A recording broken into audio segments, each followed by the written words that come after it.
누가복음 12장 35절부터 48절까지 말씀입니다. 같이 봉독합니다. 시작. 허리에 띠를 띠고 등불을 켜고 서 있으라. 너희는 마치 그 주인이 혼인집에서 돌아와 문을 두드리면 곧 열어주려고 기다리는 사람과 같이 되라. 주인이 와서 깨어있는 것을 보면 그 종들은 복이 있으리로다. 내가 진실로 너희에게 이르노니 주인이 띠를 띠고 그 종들을 자리에 앉히고 나와서 좀 돌리랴. 주인이 혹 이경이나 혹 삼경에 이르러서도 종들이 그같이 하고 있는 것을 보면 그 종들은 복이 있으리로다. 너희는 아는 만반이 집주인이 만일 도둑이 어느 때에 이를 줄 알았더라면 그 집을 뚫지 못하게 하였으리라. 그러므로 너희도 준비하고 있으라. 생각하지 않은 때에 인자가 오리라 하시니라. 베드로가 여짜오되 주께서 이 비유를 우리에게 하심이니까 모든 사람에게 하심이니까 주께서 이르시되 지혜 있고 진실한 청지기가 되어 주인에게 그 집 종들을 맡아 때를 따라 양식을 나누어 줄 자가 누구냐. 주인이 이를 때에 그 종이 그렇게 하는 것을 보면 그 종은 복이 있으리로다. 내가 참으로 너희에게 이르노니 주인이 그 모든 소유를 그에게 맡기리라. 만일 그 종이 마음에 생각하기를 주인이 더디오리라 하여 남녀 종들을 때리며 먹고 마시고 취하게 되면 생각하지 않은 날 알지 못하는 시각에 그 종의 주인이 이르러 엄히 때리고 신실하지 아니한 자에 받는 벌에 처하리니 주인의 뜻을 알고도 준비하지 아니하고 그 뜻대로 행하지 아니한 종은 많이 맞을 것이요 알지 못하고 맞을 일을 행한 종은 적게 맞으리라. 물은 많이 받은 자에게는 많이 요구할 것이요 많이 받은 자에게는 많이 달라 할 것이니라. 아멘. 예수님께서는 제자들에게 허리에 띠를 띠고 등불을 켜고 서 있으라 라고 말씀하십니다. 그리고는 이제 그 허리에 띠를 띠고 등불을 켜고 서 있으라, 그렇게 서서 그런 태도로 예수님의 재림 또 예수님 만날 그날을 기다리라 라고 하는 것이죠. 그래서 이제 오늘 말씀에 보면 이제 주인이 언제 올지 몰라, 그러니까 한참 후에 올 거로 생각해서 마음을 놓고 있는 어떤 종에 대한 이야기를 하고 있습니다. 그러나 그 주인이 언제 올지 우리는 알 수 없습니다. 그러므로 항상 깨어있고 또 하나님의 말씀으로 그렇게 허리를 동이고 그렇게 불을 켜고 서 있어야 된다라는 뜻이죠. 마태복음에 보면 지금 이 비유는 두 가지 비유가 함께 가고 있어요. 하나는 여기서 말하는 것처럼 이 종들 비유가 있고요. 또 마태복음은 그와 연결지어서 어떤 비유를 같이 얘기하냐면 열처녀 비유와 함께 이야기하게 됩니다. 열처녀 비유와 이 종들의 비유는 정확하게 정반대의 어떤 태도를 이야기해주고 있어요. 이 종들의 비유는 다시 말씀드리지만 주님이 한참 후에 올 거라고 생각하는 겁니다. 약간 긴장하지 않는 거죠. 그러니까 예수님이 오늘 당장 오실 수도 있는데, 그런 주님이 언제 오실지 모르는데 이들은 게으른 겁니다. 그리고 우리가 천년만년 살 것처럼 이 땅에서 살아가고 있는 거죠. 그거의 반대로 열처녀 비유는 이 미련한 처녀와 슬기로운 처녀 중에 이 미련한 처녀들의 특징은 기름을 단시간 것만 준비해 놓고 있는 거예요. 근데 예수님은 지금 당장 오실 거라고 생각했는데 내가 생각하는 시간에 오지 않는 겁니다. 훨씬 더 늦게 오시는 거죠. 그러니까 기름을 준비하지 못하여 낭패를 본 이야기를 하고 있는 겁니다.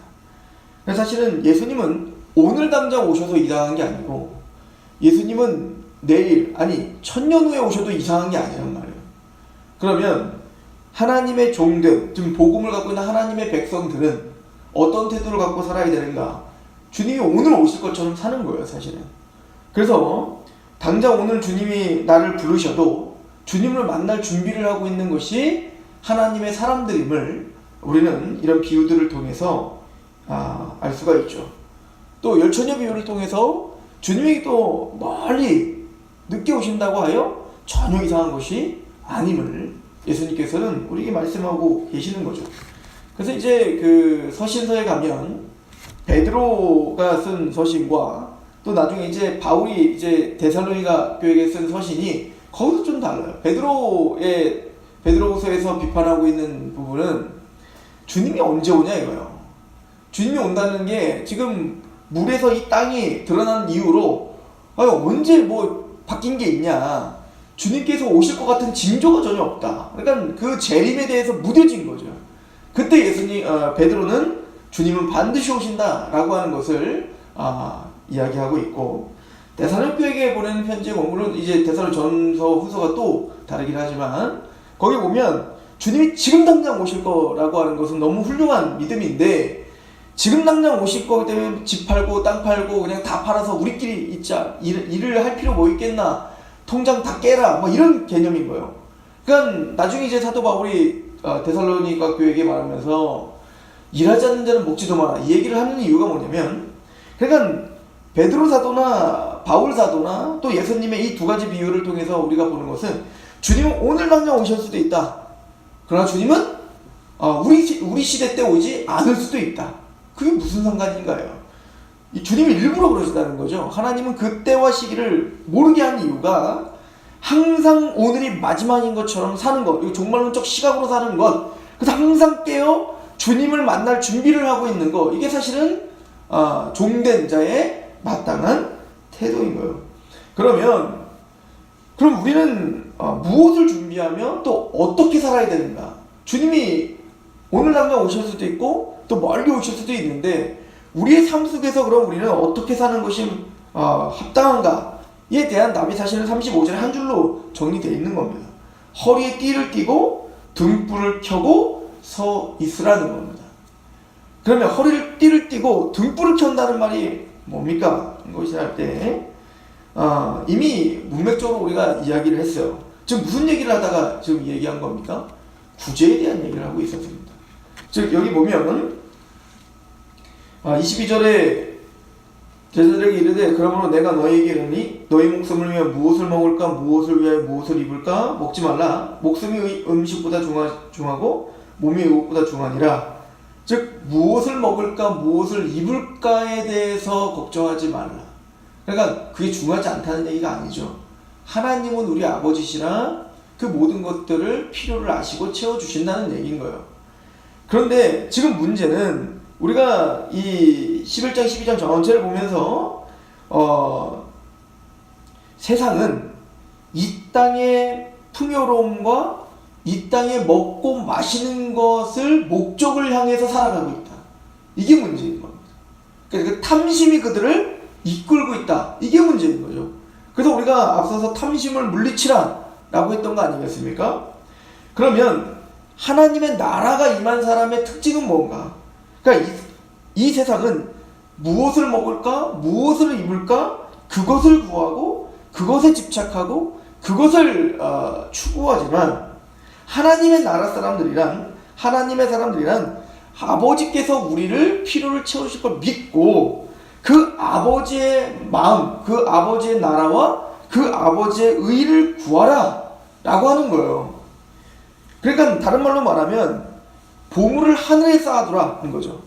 그러니까 이 땅의 것을 보물로 여기고 이 땅의 것을 나의 최고의 가치로 여긴다면 우리의 시각은 항상 땅에 가 있을 거고, 만약에 하늘의 것을 진짜 보물로 여기고 신령한 복이 참된 복이라고 아는 사람이라면 우리의 마음이, 우리의 시각이 하늘에 가 있을 거예요.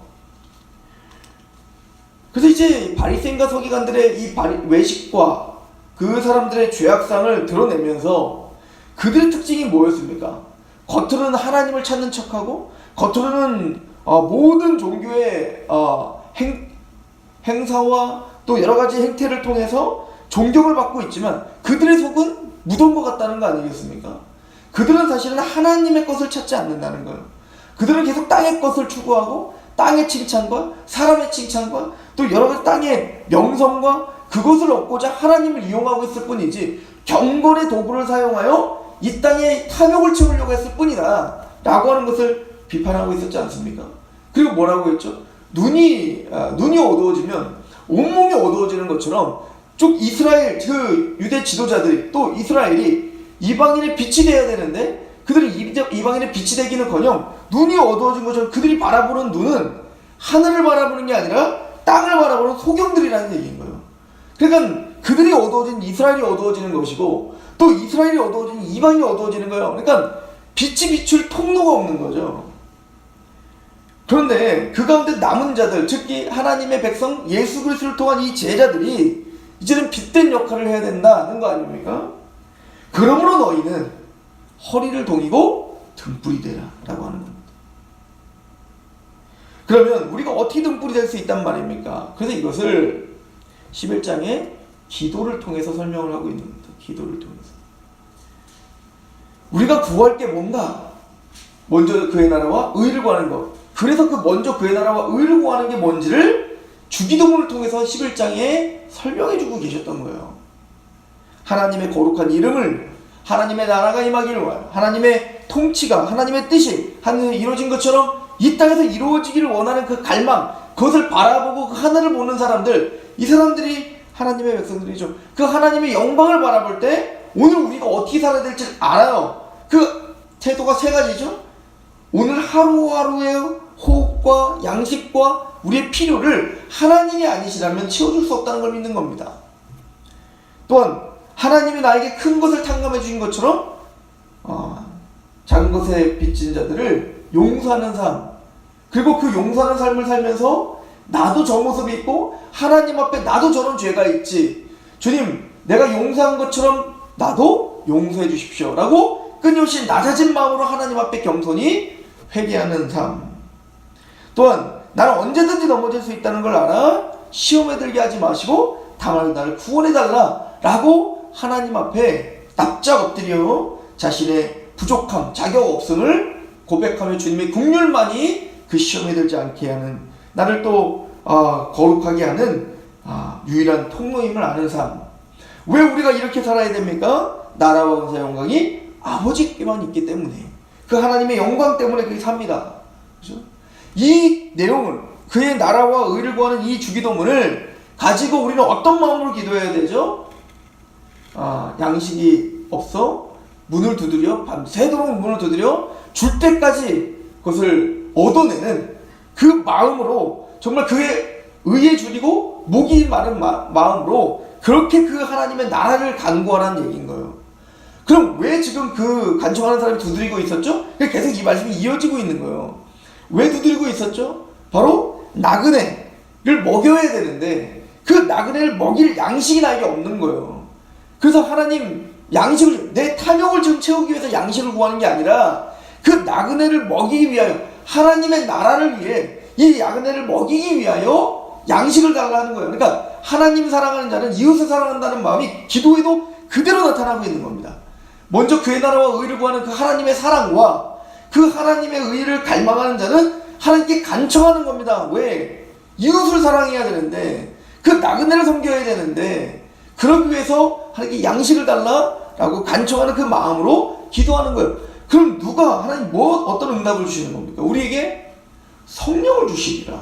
그럼 성령이 왜 필요한 겁니까? 이미 우리가 누가복음 11, 12장에 다 얘기하고 있는 거 아닙니까? 그들은 우리를 핍박합니다. 그들은 우리를 조롱합니다. 양을 이리 까는데 보내는 것처럼 그렇게 두렵습니다. 그러나 담대하라는 겁니다. 우리의 육체를 죽이는 그 사람들을 두려워하지 말고 진짜 우리의 영혼을 파멸시킬 수 있는 그 영혼의 주인이신 하나님을 두려워하는 거 아닙니까? 그리고 그들에게 담대하게 시인하라. 주 예수를 시인하라는 거예요. 그게 우리의 사명인 거예요. 우리는 그럼 무슨 말 해야 될지 모르겠습니다. 뭘 얘기해야 될지, 어떻게 얘기해야 될지 모르겠습니다. 걱정하지 말라. 얘기할 것을 성령님이 주실 거라는 겁니다. 그 사명을 성령께서 하게 하실 것이다 라고 이야기를 하시죠. 그리고 오늘 말씀에 보면 이렇게 이야기를 하죠. 너희는 무엇을 먹을까 무엇을 마실까 걱정하지 말고 그래서 너희의 보물을 하늘에 쌓아두고 너희의 소유를 팔아 33절에 부자여 낡아지지 않는 배낭을 만들라 곧 하늘에 둔 바 다함이 없는 보물이니 거기는 도둑도 가까이 하는 일이 없고 좀도 먹는 일이 없느니라. 그리고 35절에 허리에 띠를 띠고 등불을 켜고 서 있으라. 이게 마태복음과 모든 복음서가 하는 얘기예요. 그러니까 우리가 하나님의 등불, 빛을 비추는 방법이 뭡니까? 행실입니다. 즉 믿지 않는 사람들은 우리 말을 듣지 않습니다. 우리의 표정과 우리의 삶을 본다고요. 그래서 마태복음 5장을 보십시오. 이 이야기를 산상순을 시작하시면서 사실 예수님이 하셨던 얘기죠. 마태복음 5장 1절부터 12절까지 하나님의 나라가 임한 자의 태도, 팔복을 통해 설명하시고 그리고 우리를 보고 뭐라고 합니까? 13절 16절 너희는 세상의 소금이 만일 그 맛을 잃으면 무엇으로 짜게 하리요? 후에는 아무 쓸데없어 다만 밖에 버려져 사람의 밟힐 뿐이니라. 너는 세상의 빛이라 산 위에 있는 동네가 숨겨지지 못할 것이요 사람이 등불을 켜서 말 아래 두지 아니하고 등경 위에 두나니 그러므로 집안 모든 사람이 비추느니라. 이같이 너희의 빛이 사람 앞에 비치게 하여 그들로 너희의 착한 행실을 보고 하늘에 계신 너희 아버지께 영광을 돌리게 하라. 우리의 삶을 통하여 빛을 비추라는 거예요. 허리를 동이고 우리의 삶을 통하여 빛을 비추라. 이게 등불을 켜놔라. 하나님의 말씀 앞에 깨어있으라 라고 이야기하고 있는 거죠.